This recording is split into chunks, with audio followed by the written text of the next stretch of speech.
अब बात करते हैं रिप्रोडक्शन ह्यूमन बीइंग्स के अंदर। ह्यूमन बीइंग्स के अंदर किस तरीके से रिप्रोडक्शन की प्रोसेस होती है।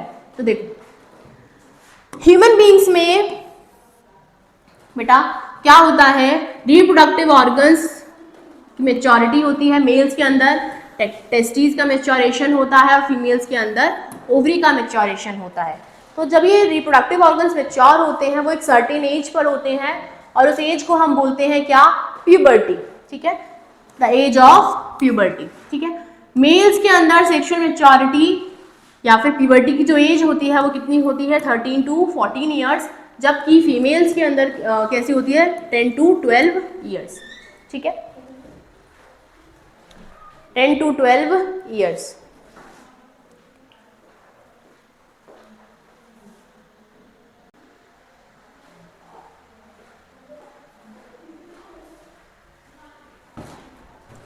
सो मेल और फीमेल के अंदर प्यूबर्टी की एज क्या है, अलग होती है, जिसके अंदर उनके मेल रिप्रोडक्टिव ऑर्गन का बेटा क्या होता है, डेवलपमेंट होता है, मैच्योरेशन होता है, साथ ही साथ उनके सेकेंडरी सेक्सुअल कैरेक्टर्स भी क्या होते हैं, डेवलप होते हैं। तो प्यूबर्टी क्या है, प्यूबर्टी क्या है, बिगिनिंग ऑफ सेक्सुअल मैच्योरिटी को हम क्या बोलते हैं, प्यूबर्टी कहते हैं।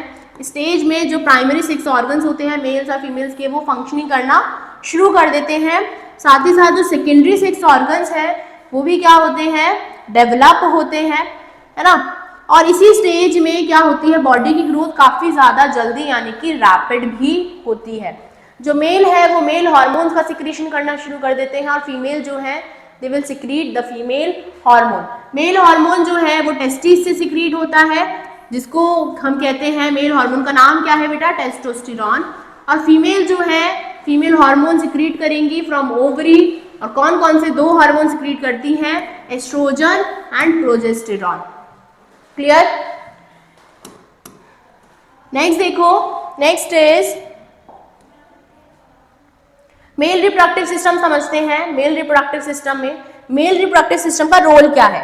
तो देखो मेल रिप्रोडक्टिव सिस्टम का रोल क्या है, एक तो मेल गैमीट्स बनाना, है ना। मेल रिप्रोडक्टिव सिस्टम का काम क्या है बेटा, मेल गैमीट्स बनाना, जिनको हम क्या बोलते हैं, स्पर्म बोलते हैं।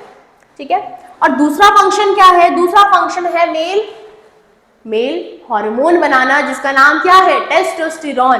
ठीक है, तो दो फंक्शन है। की रोल क्या है मेल रिप्रोडक्टिव सिस्टम का, टू प्रोड्यूस स्पर्म सेल्स। कहां पर बनेंगे स्पर्म सेल्स, टेस्टीज में। ठीक है, और दूसरा फंक्शन क्या है, दूसरा फंक्शन है अपना मेल हार्मोन बनाना, जिसका नाम क्या है, टेस्टोस्टेरॉन है। ठीक है, अब स्पर्म बनेगा तभी आगे क्या होगी, फर्टिलाइजेशन होगी, है ना। इतनी बात क्लियर हुई। नेक्स्ट देखो पीनिस, मेल रिप्रोडक्टिव सिस्टम समझेंगे। सबसे पहला स्ट्रक्चर है penis, which is this. Penis क्या है, पीनिस जो है मेल्स के अंदर यूज किया जाता है for both urination as well as sexual intercourse, दोनों के लिए यूज किया जाता है। किसका बना होता है penis, it is made up of spongy tissue and blood vessels, ये दोनों प्रेजेंट होते हैं पेनिस के अंदर। साथ ही साथ इट ऑल्सो कंटेन्स यूरिथ्रा। अब यूरिथ्रा क्या है, ऐसी ओपनिंग है, it is the common opening, urethra is the common opening जिसके थ्रू स्पर्म भी पास ऑन होते हैं और साथ ही साथ यूरिन भी पास आउट होता है फ्रॉम द बॉडी। ठीक है, पीनिस समझ आया, यूरिनेशन के लिए, साथ ही साथ स्पर्म्स भी है यानी मेल गैमीट्स भी, they leave out from the body with the urethra which is the common opening. Clear.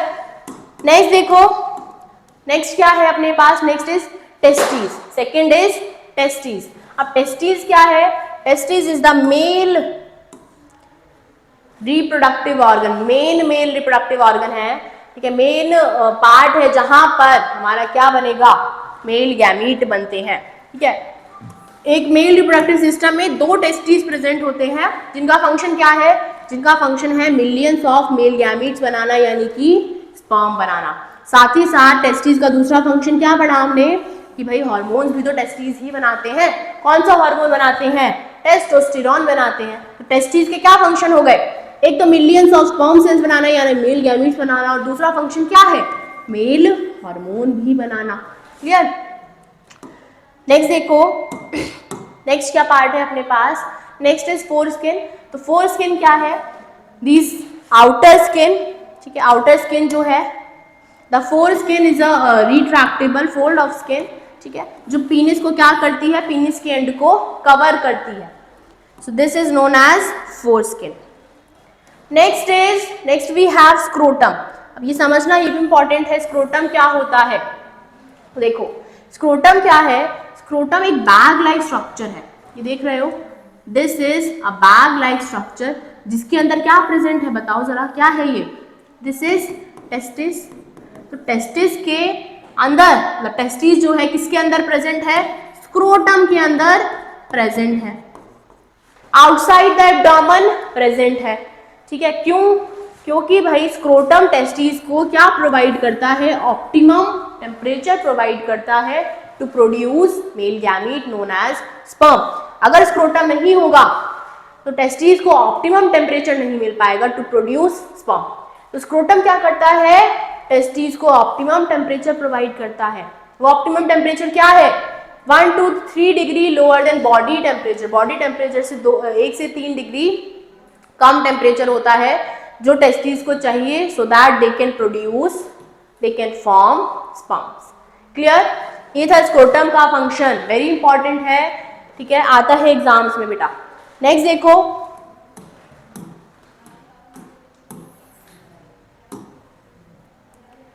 Next is sperm duct. This is sperm duct. ठीक है, जहां से अपने स्पर्म जो है आगे ट्रांसपोर्ट होते हैं। स्पर्म डक्ट क्या करती है, transport sperm away from the testis. ठीक है, स्पर्म डक्ट जो है आगे तक स्पर्म्स को ट्रांसपोर्ट करती है ना, आगे तक स्पर्म्स को क्या करती है, ट्रांसपोर्ट करने का काम करती है। Next is glands. अब ग्लैंड्स क्या है, देखो यहां पर दिखा रखे इस पार्ट में, इस रीजन में ग्लैंड्स प्रेजेंट होती है, इसमें मेल रिप्रोडक्टिव सिस्टम में ग्लैंड्स प्रेजेंट होती हैं, जो क्या करती हैं, जो कुछ सिक्रीशंस प्रोवाइड करती हैं, किसको, to the male gametes known as sperms. Male gametes यानी स्पर्म्स को कुछ ऐसे फ्लूइड्स या सिक्रीशंस प्रोवाइड करती हैं जिसकी वजह से स्पर्म को क्या मिलते हैं बेटा, न्यूट्रिएंट्स मिलते हैं। ठीक है, साथ ही साथ it helps to regulate urine flow. कौन कौन सी ग्लैंड है, एग्जांपल है जैसे कि प्रोस्टेट ग्लैंड यहाँ पर अपने पास मेल्स में प्रेजेंट होती है। क्लियर, तो मेल रिप्रोडक्टिव सिस्टम में ये जो ग्लैंड्स हैं ये क्या करती हैं, दे प्रोड्यूस सम फ्लूइड्स, है ना, जो स्पर्म के साथ मिक्स होके स्पर्म को न्यूट्रिएंट्स प्रोवाइड करते हैं। क्लियर, तो ग्लैंड्स का भी काफी इंपॉर्टेंट फंक्शन होता है बेटा मेल्स में। Next is bladder. So this is bladder, urinary bladder जिसको हम कहते हैं। ब्लैडर के अंदर क्या होता है, ब्लैडर के अंदर क्या होगा, यूरिन का स्टोरेज होगा टेम्परेली, है ना। यूरिन जो है मेल के अंदर वो स्टोर रहता है ना। जब बॉडी के अंदर नर्व सिग्नल्स पहुंचेंगे उसके बाद क्या होता है, वी कैन यूरिनेट। क्लियर, तो ब्लैडर का काम क्या है, it store urine in the body. Next देखो, स्पर्म का स्ट्रक्चर एक बार देखते हैं। ठीक है, थॉरोली नहीं, थोड़ा ब्रीफली देखेंगे स्पर्म का स्ट्रक्चर कैसा होता है। तो स्पर्म का स्ट्रक्चर देखो, यहाँ पर देखते रहना आप डायग्राम। हर एक स्पर्म के अंदर क्या क्या प्रेजेंट है, एक तो हेड रीजन है, ठीक है, दिस इज हेड रीजन। ठीक है, इसके इधर यहाँ पर देखो हेड रीजन के नीचे अपने पास रीजन है नेक रीजन जिसको हम बोलते हैं। इसके नीचे अपने पास मिडल पीस और इसके नीचे प्रेजेंट है अपने पास स्पर्म की टेल प्रेजेंट है। तो head, neck, middle piece and tail, ये है स्पर्म का स्ट्रक्चर। जो हेड रीजन है, हेड रीजन कैसा देख रहे हो, शेप में ओवल है, head region is oval in the shape. और इसके अंदर क्या प्रेजेंट है, इसके ऊपर एक और स्ट्रक्चर प्रेजेंट है जिसको हम बोलते हैं एक्रोसोम। ठीक है, एक्रोसोम प्रेजेंट है बेटा इसके अंदर। नेक्स्ट देखो मिडल पीस के अंदर, मिडल पीस के अंदर माइटोकॉन्ड्रिया प्रेजेंट होते हैं। ठीक है, मिडल पीस के अंदर माइटोकॉन्ड्रिया आर प्रेजेंट और माइटोकॉन्ड्रिया क्या करते हैं, एनर्जी प्रोवाइड करते हैं स्पर्म को। नेक रीजन देखो, नेक रीजन काफी ज्यादा शॉर्ट है और इसके अंदर सेंट्रियोल्स प्रेजेंट होते हैं। ठीक है, सेंट्रियोल्स प्रेजेंट होते हैं। टेल रीजन देखो, टेल रीजन की वजह से ही स्पर्म जो है मूवमेंट कर पाता है। So this is the basic structure of sperm. ठीक है, this is the basic structure of sperm. आपको इतना डिटेल में पढ़ने की जरूरत नहीं है, बस आपको बेसिक स्ट्रक्चर पता होना चाहिए कैसा होता है। ये था अपना मेल रिप्रोडक्टिव सिस्टम। नेक्स्ट आते हैं फीमेल रिप्रोडक्टिव सिस्टम पर। रोल क्या है फीमेल रिप्रोडक्टिव सिस्टम का, तो काफी बड़ा रोल है। एक तो क्या करना, एक तो फीमेल गैमीट बनाना जिसका नाम है क्या, ओवम, ओवम भी बोल सकते हैं और एग भी बोल सकते हैं। दूसरी चीज क्या होता है फीमेल रिप्रोडक्टिव सिस्टम में, फीमेल हार्मोन्स बनते हैं, है ना। हार्मोन्स कौन कौन से हैं? 2 हार्मोन्स हमने देखे, कौन कौन से? एक तो एस्ट्रोजन हो गया और एक प्रोजेस्टेरॉन, ठीक है। तो साथ ही साथ जो रिप्रोडक्शन है, फर्टिलाइजेशन है, वो भी कहाँ होती है? फीमेल रिप्रोडक्टिव सिस्टम के अंदर ही होती है। फर्टिलाइजेशन देखेंगे भाई फीमेल रिप्रोडक्टिव सिस्टम के कौन से पार्ट में फर्टिलाइजेशन हुई है। फर्टिलाइजेशन मतलब fusion of male and female gamete. उसके आगे क्या बनेगा? जाइगोट बनेगा। जब फर्टिलाइजेशन हो जाएगी तो क्या बनेगा? जाइगोट बनेगा, है ना। जाइगोट के बाद क्या बनेगा? अपना एम्ब्रियो बनेगा। एम्ब्रियो के बाद क्या बनेगा? अपना फुल्ली कंप्लीट फीटस बनेगा। ये जो प्रोसेस है फीमेल रिप्रोडक्टिव पार्ट में कहाँ कहाँ कैसे कैसे हो रही है, इसको समझेंगे क्लियरली। देखो सबसे पहले बात करते हैं ओवरी। ओवरी क्या है? Ovary are the main reproductive part of the female reproductive system, जहां पर क्या बनेगा? अपना ओवम बनेगा, है ना, या फिर एग बनेगा, जिसको हम फीमेल गैमीट कहते हैं। फीमेल्स के अंदर ये जो ओवरीज हैं कितने नंबर में प्रेजेंट है? So there are 2 ovaries present in females, ठीक है। साथ ही साथ क्या इनका काम क्या है? हार्मोन्स बनाना, जिससे मेंस्ट्रुअल साइकिल भी क्या होती है बेटा? रेगुलेट होती है। This is the structure of ovary. 2 ovary हमारी फीमेल्स के अंदर प्रेजेंट होती है। नेक्स्ट देखो oviduct. So this is ovary, और ये जो ट्यूब लाइक स्ट्रक्चर है this is known as oviduct. So ये है अपनी ओवरी, ठीक है। ये जो कंप्लीट ट्यूब लाइक स्ट्रक्चर है यहां से लेकर यहां तक, यहां से लेकर यहां तक, दिस इज ओविडक्ट। ओविडक्ट को हम एक और नाम से जानते हैं, क्या? Fallopian tube. फैलोपियन ट्यूब, ठीक है। अब ओविडक्ट क्या करती हैं? ओवरीज को कनेक्ट करती हैं किससे? यूट्रस से। This structure is known as uterus. तो ये जो ट्यूब है इसने क्या करा? ओवरी को कनेक्ट करा, किससे? यूट्रस से कनेक्ट करा, ठीक है। इसको हम और क्या बोलते हैं? It is also known as fallopian tube, ठीक है। ये जो ओविडक्ट है इसके अंदर कुछ हेयर लाइक स्ट्रक्चर प्रेजेंट होते हैं, जिनको हम बोलते हैं सीलिया। छोटे छोटे छोटे हेयर लाइक स्ट्रक्चर प्रेजेंट होते हैं, जिनको हम क्या बोलते हैं? सीलिया। सीलिया का फंक्शन क्या होता है? मूवमेंट प्रोवाइड करना। अब देखो होता क्या है, जब ओवरी एग रिलीज करती है, ओवरी ने एग रिलीज करा तो कहाँ जाता है? ओविडक्ट में जाता है, और ओविडक्ट से ओविडक्ट में आके बैठ जाता है। फर्टिलाइजेशन कहाँ होती है? ओविडक्ट में ही होती है, ठीक है। अब फॉर एग्जाम्पल यहाँ पर अपना जाइगोट बन गया तो वो मूव करना है कहाँ पर? यूट्रस में। तो ये जो मूवमेंट होती है ये कौन प्रोवाइड करता है? सीलिया प्रोवाइड करता है बेटा, ठीक है। तो सीलिया का काम क्या है? It helps to move the egg from the ovary to the uterus. Clear? Cilia का काम है मूवमेंट प्रोवाइड करना। Clear? Next we have uterus. This structure is known as uterus. Uterus क्या है? जब कोई भी एग फर्टिलाइज हो जाएगा तो यूट्रस में आके क्या हो जाता है? इम्प्लांट हो जाता है। मीन्स एम्ब्रियो बनने के बाद, जाइगोट और एम्ब्रियो बनने के बाद अब वो इम्प्लांट हो गया यूट्रस के अंदर। पूरा का पूरा कंप्लीट डेवलपमेंट जो है एम्ब्रियो का कहाँ होता है? इसी यूट्रस के अंदर होता है, ठीक है। सो यूट्रस के अंदर क्या होता है? एक कंप्लीट डेवलपमेंट होता है बेबी का during the course of pregnancy, ठीक। यूट्रस की लाइनिंग्स जो है, यूट्रस जो है 3 लाइन से 3 कवरिंग्स में प्रेजेंट होता है, ठीक है। आउटर मोस्ट कवरिंग होती है, middle covering and inner most covering of uterus, ठीक है। यूट्रस की 3 लाइनिंग प्रेजेंट होती हैं, आउटर, मिडल और inner most layer of uterus. क्या होता है अगर एग की फर्टिलाइजेशन नहीं होती? मीन्स अगर फर्टिलाइजेशन नहीं हुई है तो क्या होता है? जो अनफर्टिलाइज एग है, अनफर्टिलाइज एग डीजनरेट हो जाएगा, और साथ ही साथ जो इनरमोस्ट लाइनिंग है यूट्रस की वो भी शेड ऑफ हो जाती है बेटा in the form of blood. This process is known as menstrual cycle. आगे पढ़ेंगे इसको।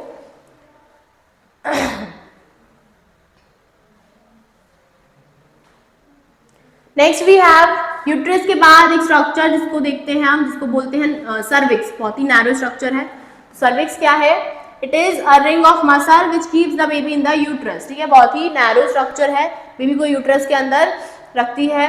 The cervix dilates to open during labour. तो लेबर के टाइम, ठीक है, आफ्टर प्रेगनेंसी लेबर के टाइम क्या होता है? सर्विक्स डायलेट करता है ताकि क्या हो सके? डिलीवरी हो सके बेबी की। Clear? Next we have vagina, ठीक है। यूट्रस के बाद अपना क्या आता है बेटा, वेजाइना। अब वेजाइना क्या है, vagina is a muscular tube. Vagina क्या है, एक मस्कुलर ट्यूब है जो कनेक्ट करती है सर्विक्स को किससे, which connect the cervix to outside the body.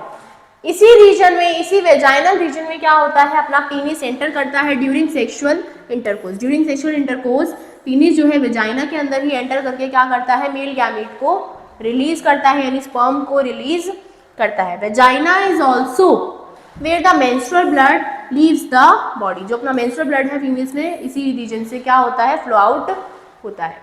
Clear. Next देखो, नेक्स्ट बात करते हैं मेंस्ट्रुअल साइकिल की, ठीक है। मेंस्ट्रुअल साइकिल किस तरीके से फीमेल्स में होती है, तो जैसा मैंने आपको बताया कि अगर फर्टिलाइजेशन नहीं हुई, अच्छा एक और चीज, साइट ऑफ फर्टिलाइजेशन क्या है, फ्यूजन कहाँ होगा फीमेल्स में, फर्टिलाइजेशन फीमेल रिप्रोडक्टिव सिस्टम में कहाँ पर होगा, ओविडक्ट में होगा, ठीक है। तो अगर आए कि साइट ऑफ फर्टिलाइजेशन क्या है, ओविडक्ट है, यानी फैलोपियन ट्यूब है, ठीक है। वहीं पर ही अपना फर्टिलाइजेशन होकर क्या बनेगा, जाइगोट बनेगा, ठीक है। एग और साथ ही साथ स्पर्म फर्टिलाइज होकर क्या बनाएंगे, जाइगोट बनाएंगे।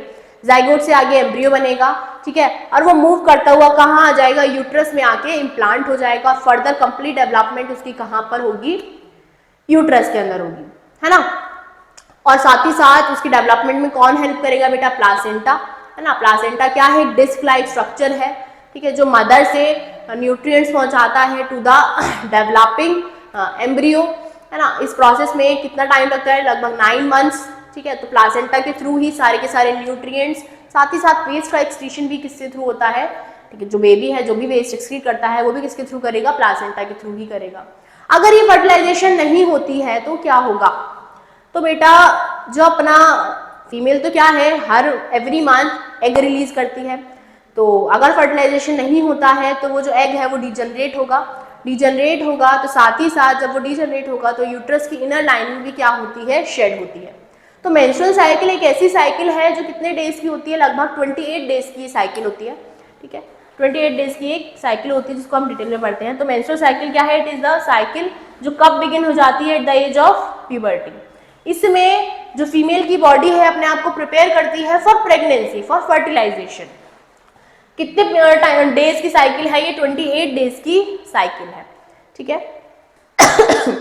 तो डे 1 में क्या होता है, for example day 1 to day 5 अपना क्या है, मेंस्ट्रुअल ब्लीडिंग होती है, ब्लीडिंग फ्रॉम वेजाइना बिगिंस, ठीक है, जिसको हम क्या बोलते हैं, मेंस्ट्रुएशन कहते हैं।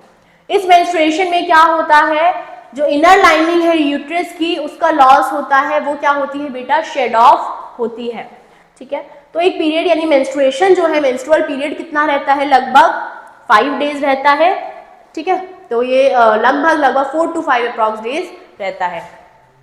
उसके बाद क्या होता है, after this menstrual period day 5 तक आने पर क्या हो जाता है, मेंस्ट्रुअल ब्लीडिंग जो है वो क्या हो जाती है, स्टॉप हो जाती है, और जो इनर लाइनिंग यूट्रस की शेड ऑफ हुई थी वो वापस से फॉर्म होना शुरू हो जाती है। Lining of uterus starts to regrow. उसके बाद देखो डे 14 तक आने पर जो लाइनिंग है यूट्रस की वो कंप्लीटली फॉर्म हो जाती है, और जो मैच्योर ओवम है, जो ओवरी ने रिलीज करा है, जो ओवरी ने मैच्योर ओवम रिलीज करा है वो कहाँ पर रिलीज कर देगी, ओविडक्ट में आके रिलीज कर देगी, ओविडक्ट तक अपना ओवम पहुंच जाएगा। देखो the mature ovum travels through the oviduct towards the uterus, और यहां पर बैठकर वो क्या करेगा, इंतजार किसका, कि मेल गैमीट आएगा और क्या होगी, फर्टिलाइजेशन। सो दिस प्रोसेस, जब ओवरी ने ओविडक्ट में एग या फिर ओवम को रिलीज करा, this process is known as ovulation. The process is called as ovulation. तो ओव्यूलेशन क्या प्रोसेस है, the release of ovum from the ovary to the oviduct, ठीक है। तो ये लगभग कितने डेज में होता है, at the 14th day of the cycle. 28th day पर अगर ओवम जो है स्पर्म के साथ फ्यूजन नहीं होती है उसकी, तो क्या होगा, वापस से लाइनिंग ऑफ यूट्रस क्या होगी, it begins to break down, और साइकिल जो है वापस से क्या हो जाएगी बेटा, menstrual cycle will start again. Clear, start again. Menopause क्या है, मेनोपॉज वो टाइम होता है, वो एज जब वुमेन जो है एक ऐसी एज पर पहुंच जाती है जब उनकी मेंस्ट्रुअल साइकिल जो है वो स्टॉप हो जाती है। तो उस टर्म को, उस एज को हम क्या बोलते हैं, मेनोपॉज। तो it usually occurs at the age of 50 in women, ठीक है। तो इसको हम बोलते हैं क्या, मेनोपॉज। तो ये हमने बात करी मेंस्ट्रुअल साइकिल की। अब इसमें एक लास्ट टॉपिक अपना बचा है which is reproductive health. Reproductive health, अब रिप्रोडक्टिव हेल्थ में हमें क्या पढ़ना है कि भाई किस तरीके से during sexual intercourse sexually transmitted diseases काफ़ी ज़्यादा होने के चांसेस होते हैं। तो सेक्सुअली ट्रांसमिटेड डिजीज क्या होती हैं, the diseases which transmit during sexual intercourse are known as sexually transmitted diseases. तो इसके अगेंस्ट अवेयरनेस होना, लोगों को नॉलेज होना काफ़ी ज़्यादा क्या है बेटा, इंपॉर्टेंट है। तो सेक्सुअली ट्रांसमिटेड डिजीजेज जो है they spread through sexual contact. कौन कौन से ऑर्गन्स हैं या पैथोजेंस हैं जो इसके लिए इन्वॉल्व होते हैं, जैसे कि वायरस भी हो सकते हैं, बैक्टीरिया भी हो सकते हैं, है ना। और ये जो है, ये जो माइक्रो ऑर्गेनिजम्स हैं ज़्यादातर कैसे ऑर्गन्स में रहते हैं, कैसे एनवायरनमेंट में रहते हैं, जैसे कि वेजाइना में, यूरिथ्रा में, एनस में और माउथ में, ठीक है। कुछ कॉमन सेक्सुअली ट्रांसमिटेड डिजीजेस के बारे में हम बात करेंगे, जैसे कि गोनोरिया। अब गोनोरिया एक एसटीडी है जो किसके थ्रू हुई है, एक बैक्टीरिया के थ्रू हुई है, ठीक है। एक बैक्टीरिया के थ्रू गोनोरिया जो है ट्रांसमिट होती है, क्लियर। अब इस गोनोरिया डिजीज में क्या होता है, इन्फ्लामेशन ऑफ यूरिनोजेनाइटल ट्रैक्ट। जो यूरिनोजेनाइटल ट्रैक्ट है जहाँ से यूरिन पास होता है उसका इन्फ्लामेशन होता है, जिसकी वजह से जो पर्सन है उसको क्या होगा, बर्निंग सेंसेशन फील होगी, क्लियर, बर्निंग सेंसेशन फील होगी। नेक्स्ट देखो साइफिलिस। साइफिलिस भी एक ऐसी डिजीज है, ऐसी एसटीडी है जिसको कॉज करने वाला कौन है, एक बैक्टीरिया है, ठीक है, एक बैक्टीरिया है। तीसरा देखो एड्स, ठीक है, बड़ी फेमस है। एड्स क्या है, एड्स को हम किस तरीके से डिफाइन करते हैं, एक्वायर्ड इम्यूनोडेफिशिएंसी सिंड्रोम। अब इसको कॉज करने वाला कौन है, एक वायरस, इसका नाम है HIV, ह्यूमन इम्यूनोडेफिशिएंसी वायरस, है ना।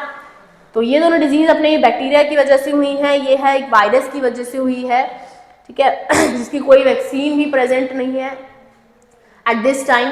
तो next we have what. What क्या है, वॉट भी एक वायरस की वजह से ही ट्रांसमिट होती है बेटा।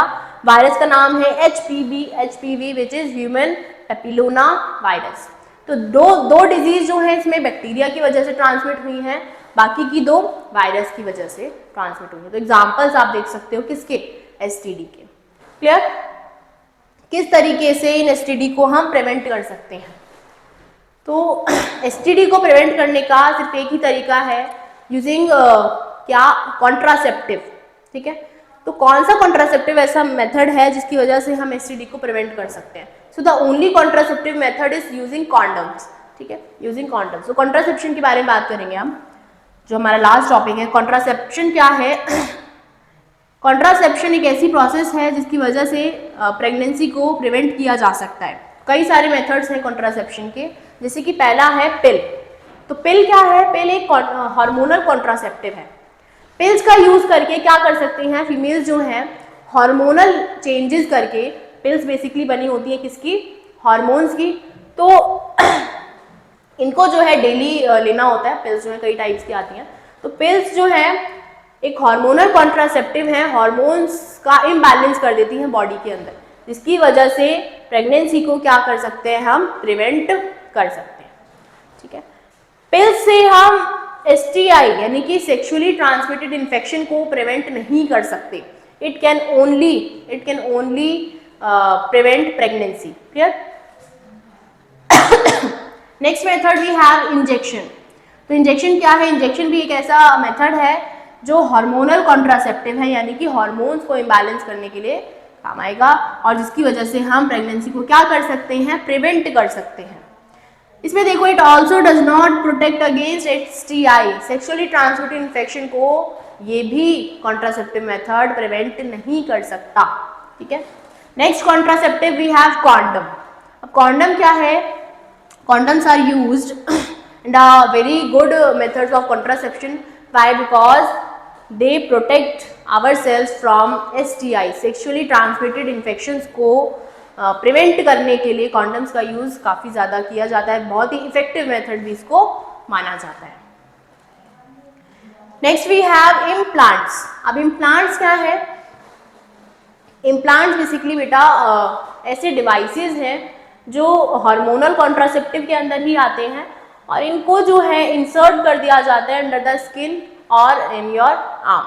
तो ये जो है टेम्पररी मेथड है ऑफ कॉन्ट्रासेप्शन, इफेक्टिव रहते हैं लगभग 3 इयर्स तक और रिप्लेस इनको करने की ज़रूरत पड़ती रहती है। सो इम्प्लांट्स का यूज़ कर सकते हैं टू डिले प्रेगनेंसी और to prevent pregnancy. Next we have IUD, ठीक है, इंट्रायूट्रिन डिवाइसेस, ऐसे डिवाइसेस जिनको यूट्रस के अंदर इंसर्ट करके, इनसाइड यूट्रस इंसर्ट करके हम प्रेगनेंसी को प्रिवेंट कर सकते हैं। ऐसे डिवाइसेस को आईयूडी बोला जाता है। ये हार्मोन फ्री होते हैं, they are inserted into uterus और ये जो है 5 to 10 ईयर्स तक लास्ट कर सकते हैं, है ना। 99% ये इफेक्टिव मेथड है, but this method does not protect us against STI, sexual transmitted infection. Clear? इतनी बात क्लियर हुई? आईयूडी समझ आया? So these are all the methods of contraception we need to study. Clear? तो ये था अपना रिप्रोडक्शन का बेटा चैप्टर। होपफुली आपको समझ आया हो, है ना। तो ऐसे ही रिवीजन करते रहो, मिलते हैं नेक्स्ट क्लास में। Good bye.